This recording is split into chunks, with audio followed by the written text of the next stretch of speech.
il donne la réponse que vous avez suivie. Je voudrais dire ici ce qui est inacceptable dans ce qui vient d'être dit. D'abord, le journaliste Marc Perelman devrait commencer par constater que le fameux Institut de l'innovation et de la démocratie est principalement financé par la France et des pays de l'Union européenne. Ce n'est pas un institut qui est l'expression de la volonté des Africains eux-mêmes. Ce n'est pas un institut qui a été pensé par les Africains pour la démocratie dont il est question. Il a été décidé de la vendre aux Africains après le sommet de Montpellier en octobre 2021.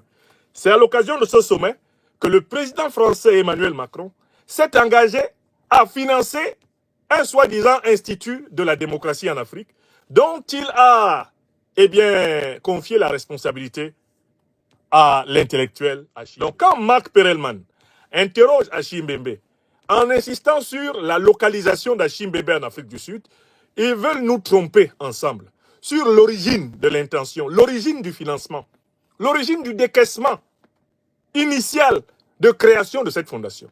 Cette fondation n'est rien d'autre en réalité qu'une institution de vulgarisation de la démocratie made in France, ou plutôt de la démocratie made in Macron.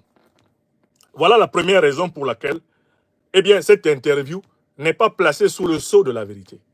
Marc Perelman aurait dû commencer par dire « Le président Macron vous a confié, à l'issue du sommet de Montpellier, la responsabilité de développer l'idée que vous avez en commun avec lui de la démocratie en Afrique. Il a décidé de mettre à votre disposition de l'argent public français pour que vous veniez promouvoir cette idée en Afrique. Où en est la mission que le président Macron vous a confiée? Voilà la question qu'on devait lui poser. Deuxièmement, le concept de démocratie qui est utilisé par le journaliste Marc Perelman et par Achille Mbembe comme étant une référence naturelle de l'ordre politique lui-même est critiquable. Qui a pensé la démocratie? Qui a théorisé la démocratie? Qui a posé la démocratie comme le summum de l'organisation politique de l'humanité? Ce sont certains penseurs occidentaux. Parce que même ici en Occident, il n'y a pas d'unanimité sur le fait que la démocratie soit la seule forme possible d'état de droit envisageable pour l'homme.